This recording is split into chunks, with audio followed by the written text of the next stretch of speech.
Acupuntura Brasil.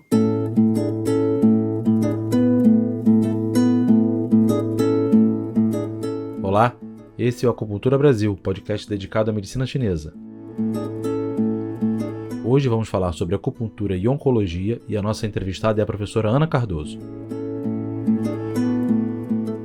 Eu sou o Carlos Alberto Gomes, psicólogo e acupunturista, e nesse episódio você vai ouvir uma conversa nossa, somos dois curiosos dessa vez, eu e Ana Rodrigues, com a professora Ana Cardoso, que é referência nacional quando o assunto é câncer. A gente convidou a professora Ana Cardoso para falar dos 4 pilares para integrar a acupuntura na oncologia, e esse é mais um episódio da série Excelência em Medicina Tradicional Chinesa. Essa conversa foi gravada no dia 13 de setembro de 2021, numa live no Instagram, e vocês vão concordar comigo, foi uma aula completa. Conversar com a Ana Cardoso é tão bom que a gente não conseguia parar. Por isso, dividimos esse podcast em 2 episódios. Você ouve agora a parte 1. Esse podcast é um oferecimento Dux. Tudo começou, na verdade, há quase mais de 20 anos, quando eu decidi estudar oncologia. Isso foi em 2000. Eu sou enfermeira de formação e eu sou, assim, um pouco Brasil, né? Por quê? Porque eu não fico em um lugar, né? Eu sou meio nômade. Então, eu nasci em Goiânia, só para vocês entenderem um pouco desse sotaque aqui. Fui criada na Bahia, minha família praticamente é toda da Bahia. Fiz faculdade lá e de lá eu fui para o Rio, morei 5 anos no Rio, de 2000 a 2005. Foi lá quando eu me formei, eu fiz a residência do INCA, então sou egressa da turma de 2002, e depois trabalhei no INCA, trabalhei em transplante de medula óssea e na quimioterapia, né, que é sempre o carro-chefe da experiência clínica. Em 2005, fui para o interior de Minas para empreender. Então, eu e meu esposo é oncologista clínico, né, e a gente se conheceu no Rio. Desenvolvemos, né, em função das necessidades, a Hope Oncologia. E da Hope Oncologia, hoje a gente tem um braço que é toda essa iniciativa, tanto da assistência, da pesquisa e do ensino, principalmente o ensino digital, mas, né, tudo vai avançando, que é o Instituto Ana Cardoso. Então, o Instituto Ana Cardoso está há 2 anos aí se consolidando. Por que surgiu a acupuntura dentro dessa trajetória? Porque a oncologia clínica, ela tem suas limitações. Ela não responde tudo. E o paciente, ele acaba exigindo da equipe, né, um posicionamento no sentido, olha, eu estou muito desconfortável com um tal sinal e sintoma. Eu estou muito desconfortável porque eu não durmo, porque eu tenho insônia. Eu estou desconfortável porque eu estou com muita fadiga, muita neuropatia. E a oncologia clínica não tem todas as respostas.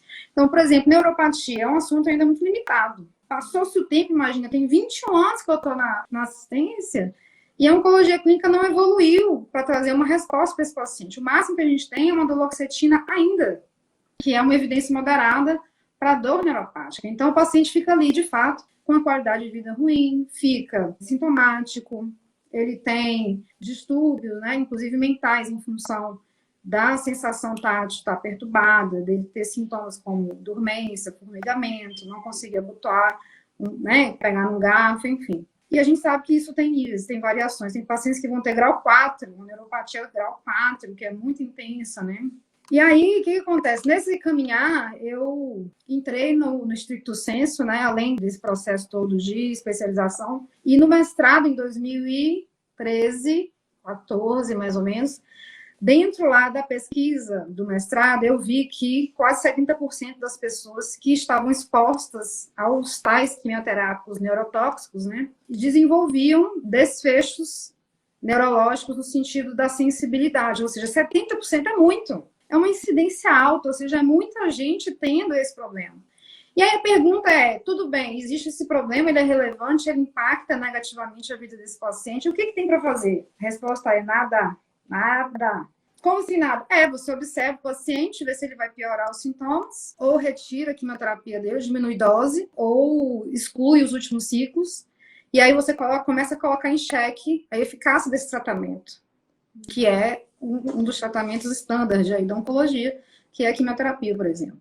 E aí você, quando coloca isso em xeque, você começa a mexer na sobrevida, né? Enfim, então não é legal. E aí eu comecei a ler alguns textos naquela época, em 2014, que começou a se evidenciar, imagina naquela época, hoje já mudou, a acupuntura como uma saída, né? Como uma alternativa, como algo ainda que começava a surgir, começava a apontar. E aí, em 2015, eu finalizei esse mestrado, comecei a construir o projeto para o doutorado, porque é o estudo de intervenção, e estudo de intervenção, que a gente chama de ensaio clínico, né, que é um estudo experimental. Então, a gente propõe aí a acupuntura como uma intervenção experimental para testar esses efeitos no sentido do tratamento para neuropatia. E estamos aí, né, há uns 5 anos estudando esse problema. A questão é que a população oncológica é muito instável, né? Então, você até fechar o N amostral é um vai e vem. Então, os pacientes, eles tendem a faltar muito as sessões e as sessões de protocolo, de método. Tudo muito fechadinho, né? Você tem ali só algumas liberações, então é complicado. Então, eu estou nesse processo agora de análise do banco, né? Eu vou trazer boas notícias para esse assunto, mas com limitações, né? Porque um ensaio clínico, a gente sabe que na pesquisa é uma das formas, é um dos desenhos mais difíceis de se conduzir, é caro, requer equipe, requer energia, requer estatístico, né? Enfim. E no Brasil nós somos heróis, né? Porque quem faz pesquisa aqui muitas vezes não conta com o que o americano conta, por exemplo. Então, quando você vê um Memorial Sloan Kettering Cancer Center liberando um estudo que acabou de ser liberado, que é o Dr. Mal, que é uma referência, um dos maiores centros de oncologia integrativa do mundo. O Memorial é um hospital que fica em Nova York. E o Dr. Mal, ele tem uma mega equipe, né? E aí ele, agora, mesmo assim, um estudo com muitas críticas, ele consegue, por exemplo, em relação à dor musculoesquelética, trazer a contribuição da eletroacupuntura, foi um estudo que saiu agora e bombou.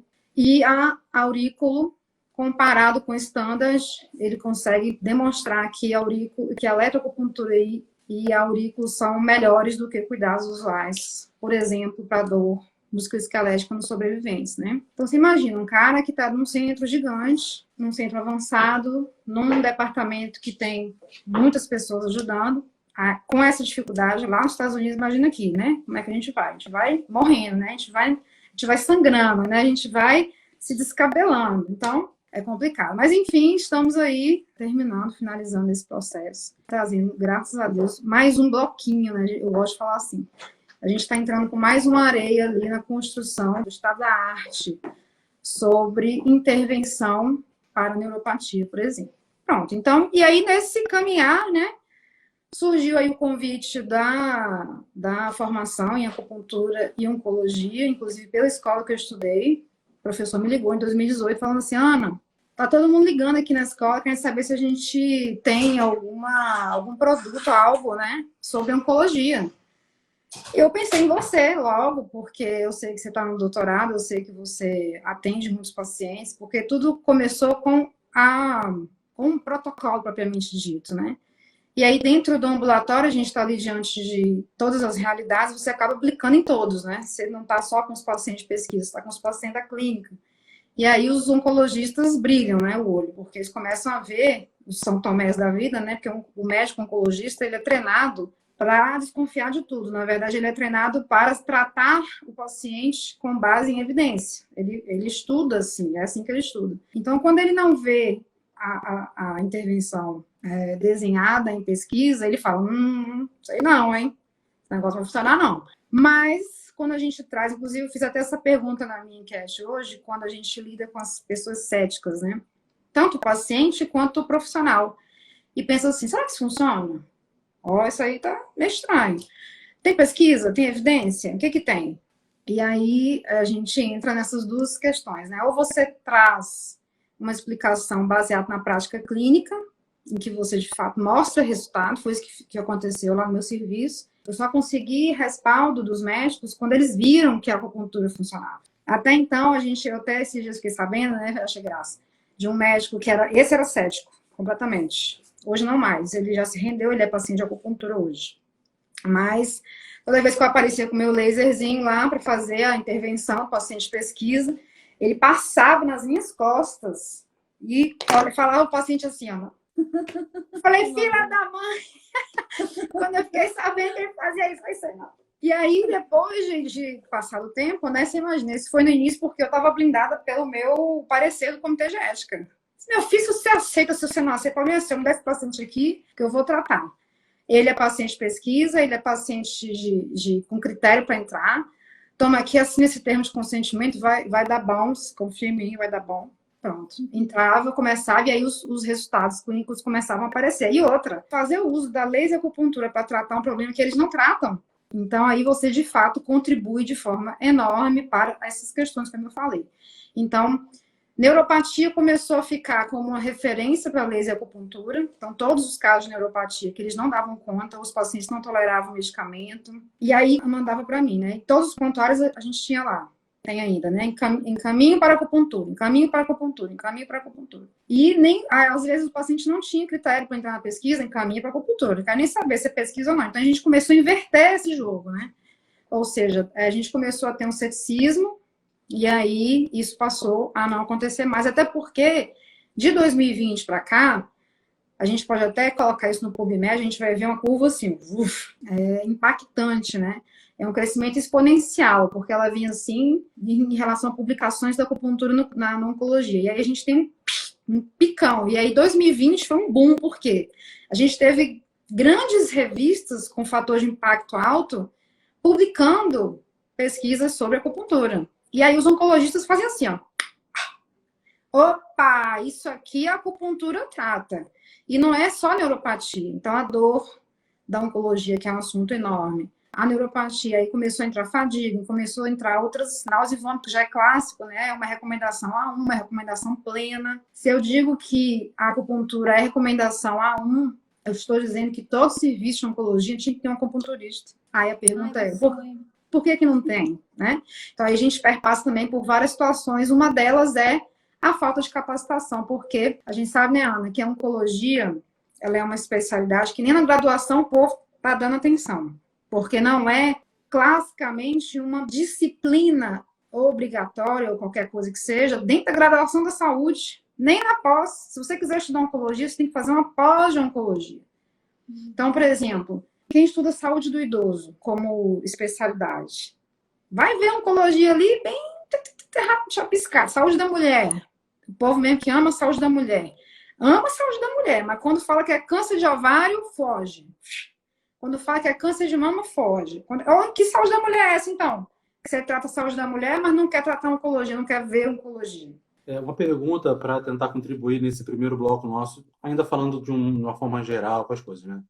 Qual é a diferença de um serviço oncológico que tem, né, os serviços integrativos e a acupuntura para um que não tem? Só para quem não conhece, entender e ficar clara a diferença, você podia falar para a gente? Olha, assim, tanto no atendimento quanto no resultado. Do ponto de vista assistencial, um serviço que tem só oncologia, vai ter quimio, radiocirurgia. E a imuno, a iodoterapia e a cirurgia oncológica, né? E aí vai ter também, no caso dos pacientes internados, vão ali o setor só de cuidado paliativo, ou o setor que atende, que interna os pacientes com as complicações da quimioterapia, por exemplo. Então, o paciente que tem febre, que tem infecção, ele tem que internar, porque ele está com a neutropenia febril, que é um quadro grave, inclusive. E por aí vai, né? Os pacientes que estão em finitude, enfim. Pronto, então você tem aí a visão da medicina ocidental e da oncologia, que é o atendimento do paciente nessa tríade, praticamente, que é o que a gente chama de quimio, radiocirurgia. De uma forma geral, a quimioterapia, ela envenena o câncer, a cirurgia, ela corta o câncer, e a radioterapia, ela queima o câncer. São todos tratamentos tóxicos, né? Então, aí, ao longo desses 20 anos, a gente percebe que a oncologia começou também a pensar diferente com relação a esse paciente. E aí é que entra também esse brilhantismo e essa necessidade das práticas integrativas, incluindo a acupuntura, porque quando eu começo a enxergar esse paciente não só como um tumor de pulmão, ele não é só um tumor de mama, ele não é só um tumor de ovário, eu começo a entender a multidisciplinaridade e também entender esse paciente como um todo, na visão integral, né? Mas isso ainda está engatinhando, mas tem mudado. Isso é muito bom. Porque, por exemplo, a gente vê oncologistas clínicos já preocupados em alimentação. Na minha época não tinha isso. Qual que é a diferença? Vamos lá. Um paciente que era um cuidado paliativo, quando o oncologista pegava o exame e via que já tinha metástase, que é o que a gente chama de estadiamento 4, que infelizmente ainda é a maioria dos pacientes chegam no serviço, e aí a gente já traz um outro assunto, que são as falhas nas detecções precoces, no acesso ao rastreio, no impacto ou função que deveria ser a atenção primária, né? Que inclusive quando a gente for pular lá para os 4 pilares, a gente vai falar de atenção primária, o que a gente percebe? Não se faz isso no Brasil. Por quê? Porque a gente tem as taxas de incidência só aumentando. Cada ano que passa, o INCA projeta mais e mais casos novos, né? Enquanto a curva do Covid está caindo, a curva do câncer está ali ainda na cristona. É cardiovascular e câncer, cardiovascular e câncer.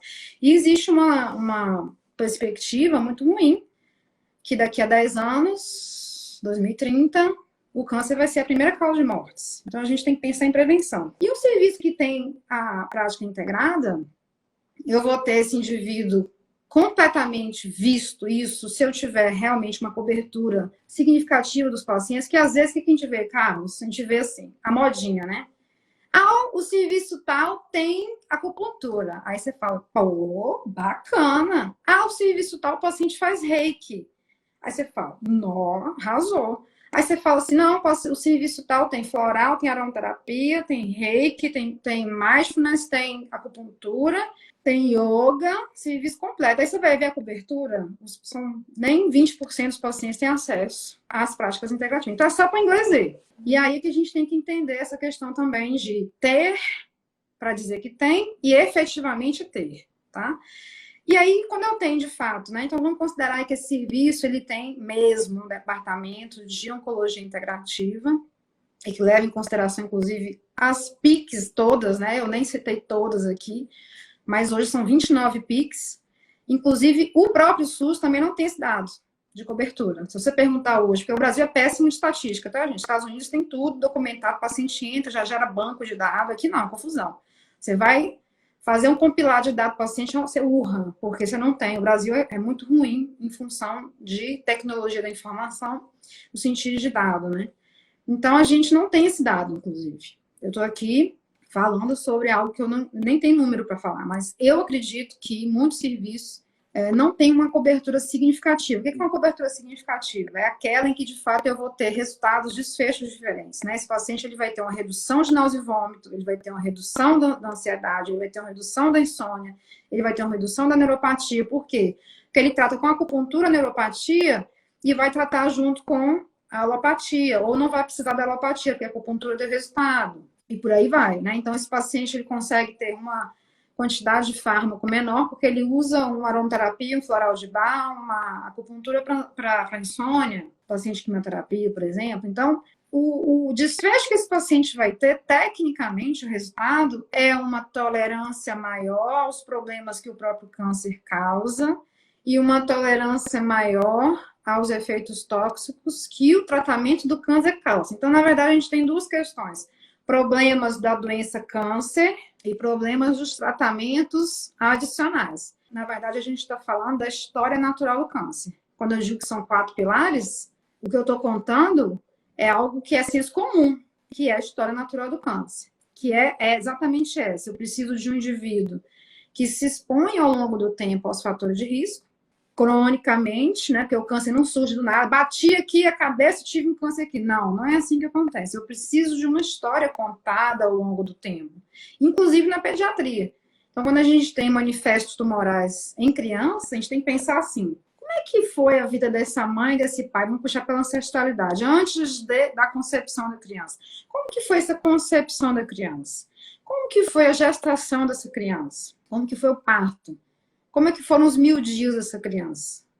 Que é até 3 anos, né? Que ali, de fato, tem uma situação de transformação muito intensa. E aí a gente começa a obter algumas respostas, sabe? Do câncer pediátrico, por exemplo. Porque muitas vezes o prejuízo energético que essa criança está manifestando ali naquela idade, 10, 11 anos, 7 anos, 6 anos, é em função de uma explicação ancestral, mas uma explicação do fenômeno gestacional, porque muitas doenças pediátricas, elas têm origem, por exemplo, eu estava lendo essa semana de um caso que chegou de um tumor de Wilms, que é um tumor renal em criança, né? Um manifesto de tumor renal em criança. Você pensa, olha, criança tem tumor no rim, aí você fala, tem, chama tumor de Wilms. E aí quando você vai ver, na verdade, a origem está lá na embriogênese. Lá na formação nos folhetos, houve um erro em que ela vai manifestar quando nasce, mas que se explica na embriogênese. Aí você pensa, o que levou, na verdade? Se você for explicar a causa, não tem causa. Como, por exemplo, o câncer de pulmão, a causa é fumo. É uma causa direta. E aí a pessoa pensa assim, eu queria inclusive que as pessoas respondessem, por que a pessoa fuma? Fala pra mim, por que ela escolhe fumar? Por que ela escolhe ser uma chaminé? Por que ela escolhe algo que é tóxico? Aí a gente inclui, por exemplo, a alimentação tóxica. Por que a pessoa escolhe, ela deseja, eu falo bem na questão compulsiva. E aí a acupuntura anda de braçada, né? Então, por isso que a gente considera a acupuntura como um tratamento integral no que a gente chama de pilar 1, que é a prevenção do câncer, controlando os fatores de risco. Mas são fatores de risco clássicos, se eu for perguntar aqui ao povo, o que vocês acham que é fator de risco para o câncer, gente? O povo vai falar. O que vocês acham que é fator de risco para o câncer? Já falei que é porque é tabagismo. Fumar é hoje, classicamente, já está comprovado, milhões de pesquisas já comprovam que o hábito de fumar, e não é só fumar cigarro, não. É fumar tudo que vocês quiserem na vida aí, inclusive esses cigarros frios, né? Que são esses vapes, esses... Dá outro nome aí que eu não lembro mais. O narguilé também. Cigarro narguilé, amiga, narguilé, se você vê o que é o narguilé, o que o narguilé provoca, é um massacre interno, né? E aí é que muitas vezes as pessoas, elas... vamos lá, vamos render assunto aqui. Muitas vezes essas pessoas, elas não têm a consciência, aí vem muito de autorresponsabilidade, de autoconsciência sobre por que é que eu estou fumando narguilé, por que é que eu estou... Esse dia mesmo eu vi, não sei onde, qual cidade que eu estava passando, acho que foi São Paulo, que eu estive em São Paulo, capital, que eu vi tanto cigarro eletrônico, que eu falei assim, o que é a graça? Gente, não tô entendendo. E aí o povo acha que, na verdade, o fato de não ter combustão da nicotina, do tabaco, diminui o risco de ter câncer de pulmão. Mas se está tendo uma doença nova, que inclusive está relacionada ao câncer de pulmão, que é uma fibrose pulmonar ocasionada por essa reação, que na verdade ali tem umas essências que elas provocam, elas produzem uma reação química. Então, na verdade, a pessoa está inalando uma reação química. Ou seja, qualquer tipo de fumo, ele é deletério para, principalmente o gel superior aqui, porque eu esquento essa região. Eu estou provocando um calor tóxico. Na verdade, todo produto de combustão, menos a mocha, tá, gente? Tira a mocha disso aí. A mocha não produz combustão tóxica. Aliás, tem um estudo que fala isso, sabia? Eu até coloquei no meu feed, mas tem tempo. Vou ver se eu trago ele de volta. De um estudo que fez uma análise da combustão da mocha no sentido de toxicidade respiratória para os profissionais, né, e para os pacientes, e de fato não há relação. Porque também a Artemisia é uma erva. A gente está falando não de maconha, tá, gente? Maconha também é uma erva, mas o ato de combustão da maconha e de outros produtos do tabaco, todas as formas de tabaco estão relacionadas com o câncer. Mas vamos lá. A alimentação, a Denise falou, realmente existem alimentos que a gente tem uma gangorra aí, né? Hoje a nutrigenômica, ela tem mostrado que existem alimentos que faz a correção dos genes, vamos colocar assim. Então, a gente tem, dentro da balança das escolhas alimentares, alimentos que de fato promovem a oncogênese e alimentos que não. Por exemplo, a fumaça do churrasco. Você come churrasco todo dia? Vocês comem churrasco todo dia, gente? Não deveria. Ou aquela que presunto defumado, né? As carnes enlatadas, industrializadas, defumadas, processadas. Exemplo, nuggets. Exemplo, salsicha, hambúrguer, tudo que vem dentro de pacote. Tudo que você tem que desempacotar, que é carne, menina, que você foge, porque aquilo ali tem muitas substâncias químicas, e se você ainda coloca no carvão para dar uma defumadinha no carvão, aí você está impregnando aquela carne com toxinas e que vão, de fato, a longo prazo. Então, se você repete isso, né? E é só isso, é só uma carne processada que causa câncer, né? Então eu preciso também de um processo adicional. O câncer sempre é multicausal, né? A gente tem que pensar em multicausalidade. Então, quando eu penso numa pessoa que se alimenta pesadamente de carne animal vermelha, processada, defumada, a pergunta que eu tenho que fazer é assim, por que você está nessa compulsão alimentar? Por que sua alimentação ela é muito exacerbada nessas escolhas? Então, vamos pensar lá nos gatilhos emocionais, que alguém falou aqui do estresse. Será que essas escolhas alimentares, por exemplo, excesso de açúcar, o açúcar não é só o açúcar cristal que você põe no café, não. É todo alimento industrializado que quando você vai ler o rótulo, gente, vocês podem começar a ler a etiqueta. Primeiro, procurem descascar mais e desembrulhar menos. Aí você vê, mas tem muito agrotóxico as frutas. Então, calma lá que a gente vai chegar nessa hora. Mas, entre uma fruta, um alimento natural, in natura, e um alimento industrializado, exemplo, Mandioca. Por que o povo, ao invés de comer a mandioca fresh ali cozida, que é maravilhosa, inclusive, para o baço, come os chips de mandioca? Vai lá naquela lojinha lá dos fits, né? Não, minha dieta é fit. Ah, tá lá abrindo pacote de batata chips de batata doce. Chips de batata. Não, esse aqui é chip de batata doce. Come a batata doce, moço. Vai lá, põe, descasca, põe lá no. Nem precisa descascar, a casca é maravilhosa. Corta, põe na panelinha, cozinha. Olha, rapidinho, 5 minutos tá cozido. Aí você come com ovo de manhã e com a cúrcuma. Que aí você vai estar dando bem pro seu organismo. Você vai estar dando uma informação privilegiada, inclusive porque a cúrcuma hoje, ela dentro da nutrigenômica, que é um alimento que está envolvido na expressão de genes que vão proteger, né, as células de se reproduzirem, de ter mutação genética. Então, na verdade, mutação do DNA. Então, o que a gente está falando aqui? Alimentos ricos em açúcares industrializados. Você olha na etiqueta, lá tem açúcar, o primeiro ingrediente, desconfia que aquilo ali não é natural, tá? Então, por exemplo, muitas vezes também a gente se engana. O milho é transgênico, ok. Tem a questão do agrotóxico, porque o Brasil é um dos grandes produtores de grãos, né? Então, esses grandes grãos, as produções de grão no nosso país são todas transgênicas. Mas ok. Mas você vai olhar lá, tá milho e sal. Aí você pensa, tá legal, por enquanto. Mas então, é isso que eu quero que vocês prestem atenção. Primeiro, olha esse rótulo e mais importante é, quando eu uso, por exemplo, e um indivíduo chega no consultório que ainda não tem câncer, isso aplica nas pessoas que não adoeceram, relatando um consumo exagerado no alimento doce, a gente sabe que existe um desequilíbrio de base aí, a gente sabe que é um desequilíbrio do elemento terra, por exemplo.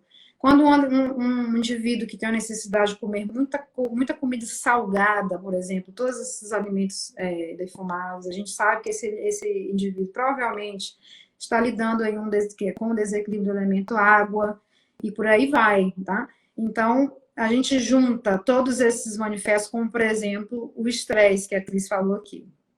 O estresse, gente, até 10 anos atrás, existia pouquíssima publicação sobre a relação de estresse com o desenvolvimento do câncer. Mas o que perpassa entre estresse e câncer? Inflamação. O que perpassa entre sono e câncer? Inflamação. Um indivíduo que não dorme, ele provavelmente vai ter problemas, por exemplo, lá no horário do fígado, que é de 1 às 3, de resfriamento desse sangue. Então, esse indivíduo vai ter sangue quente o tempo inteiro, então ele vai ter um comportamento irritadiço, aí vem o estresse, né? Ele vai ter um comportamento mais reativo. E isso, ao longo do tempo, leva ele ao consumo mais grave, que eu considero, dentro dessa fase 1, que é a deficiência do yin. Porque eu tenho um calor sendo gerado cronicamente e esse calor vai secando tudo. Ele vai secando o yin, ele vai secando a estrutura yin do corpo inteiro. E aí, no final das contas, você tem um processo inflamatório que é o grande vilão hoje da maioria das doenças crônicas, que é inflamação. E aí eu vou contribuindo com mais inflamação, porque eu não tenho descanso, porque quando o corpo ele fica na auto-octanagem, ele não descansa. E o povo acha bom, né? Que você vê o povo fechando consultório 11 da noite e fala assim, acabou o dia, 11 da noite. Eu digo, mas que é 11 da noite, gente, tá fechando consultório. Não é 11 da noite, não é hora que tá fechando consultório. 11 da noite é a hora que você tem que estar já na última chamada do sono. O sono começa às 8 da noite. Uma hora, um dia ou outro, não, hoje eu atendo até mais tarde, ok, mas começa a repensar muito essa questão do excesso de trabalho, porque o excesso de trabalho me diz assim, não estou dando condições no meu corpo recompor o ti, e quando o corpo não consegue recompor o ti em função de um bom descanso, de uma boa alimentação à noite, que deve ser uma alimentação mais leve, e de horários de descanso frente a períodos de muita intensidade de trabalho, porque muitas vezes a gente tem épocas da vida que tem que dar uma acelerada. Mas como a gente tem o yang dentro do yang, tanto na estação do ano quanto no dia, por exemplo, meio-dia é yang dentro do yang. Mas a gente fica com meio-dia o dia inteiro. Quando dá 6 da tarde é meio-dia, não é meio-dia, já é 6 da tarde. O que é 6 da tarde? Já é o yin. Na verdade, o yin começa a entrar ali depois do meio-dia, né? Esse yin começa pequenininho, e aí ele começa a ganhar força, até que dá 6 da tarde, esse yin começa a se manifestar mais, porque já é noite, e quando é meia-noite, é yin dentro do yin. E aí a gente não faz isso. Nossa. A gente quer o quê? Descer o bambu, é noite de virada, é balada, é bebida alcoólica, é tabagismo, é estresse, é preocupação. E aí, no final de 15, 20 anos, você quer ter saúde. Aí não dá, a matemática não bate, a conta não fecha. E aí, muitas vezes, a gente tem essa exposição à doença crônica, incluindo câncer, em função desse desgaste. Então, eu considero que, desde o início da nossa velhice, que é a partir dos 20 anos, a gente começa a envelhecer já, né? Então, a gente tem um pico de energia de desenvolvimento, que é o que a gente chama de adulto, né? A criança desenvolve, o adolescente, a gente chega no pico do 21, e ali, na verdade, você tem um platô de envelhecimento, depois começa a cair de novo.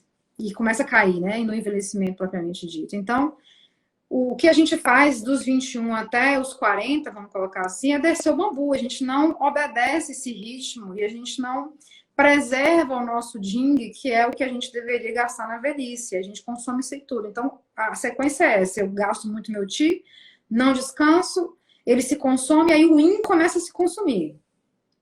Aí o yin começa a entrar em esgotamento. Aí eu começo a consumir o ding. E aí o ding que deveria ser usado lá na velhice, eu começo a usar aqui agora. E aí a mulher que engravida, ela gasta mais ainda o ding dela.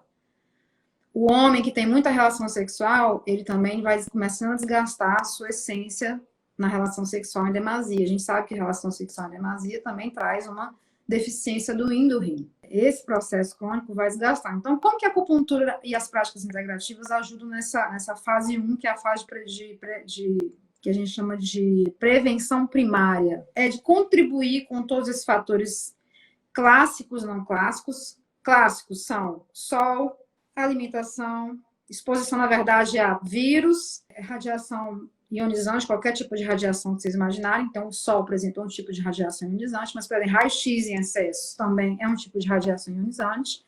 Tem alguns tipos de câncer que o povo explica somente com radiação, por exemplo. Provavelmente, esse indivíduo teve esse câncer aqui porque se expôs a uma radiação que está vinculada ao trabalho, por exemplo.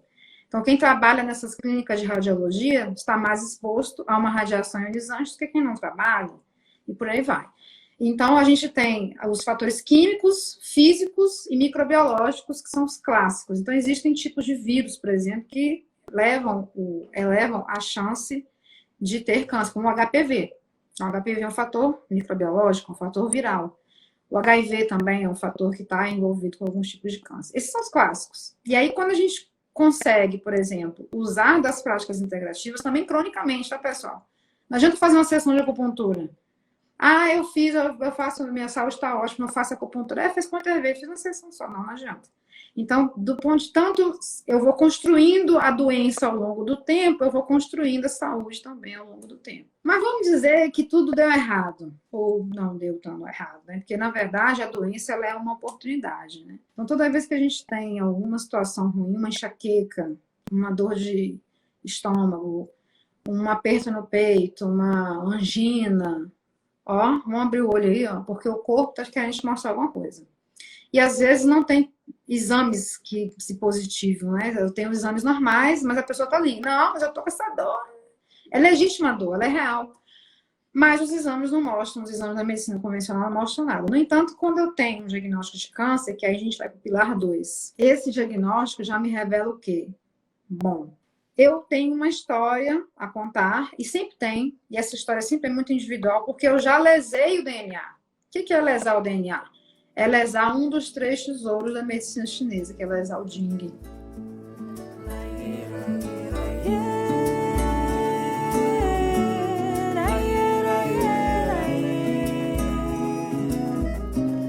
A gente fez um corte aqui, porque logo em seguida ela começa a falar sobre o segundo pilar para integrar a acupuntura na oncologia. Para que o nosso podcast não fique gigante, diferente do que você está habituado, isso vai ficar para o próximo episódio. Semana que vem, então, tem mais oncologia. Se ficou alguma dúvida até aqui, fala com a gente lá no Instagram, no @acupunturabrasil, ou com a Ana Cardoso no @anacardoso.acupuntura.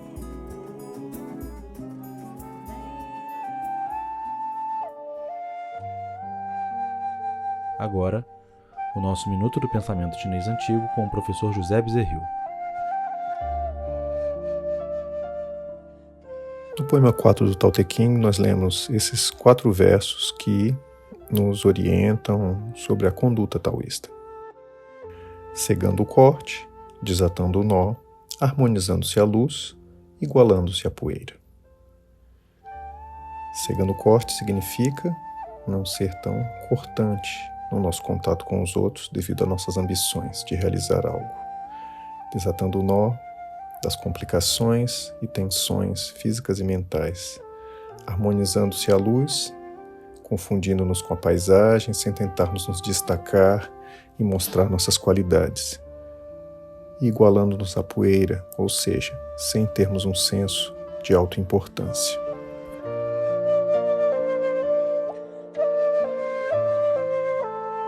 Muito obrigado por ouvir até aqui.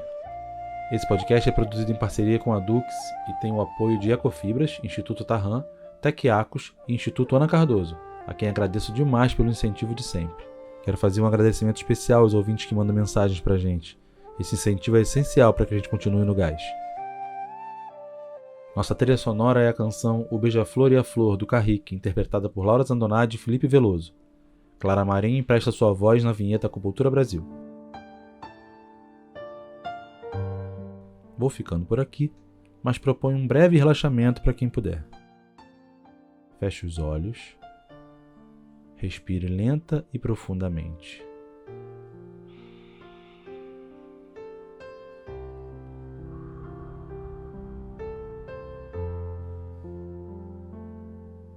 Mais uma vez.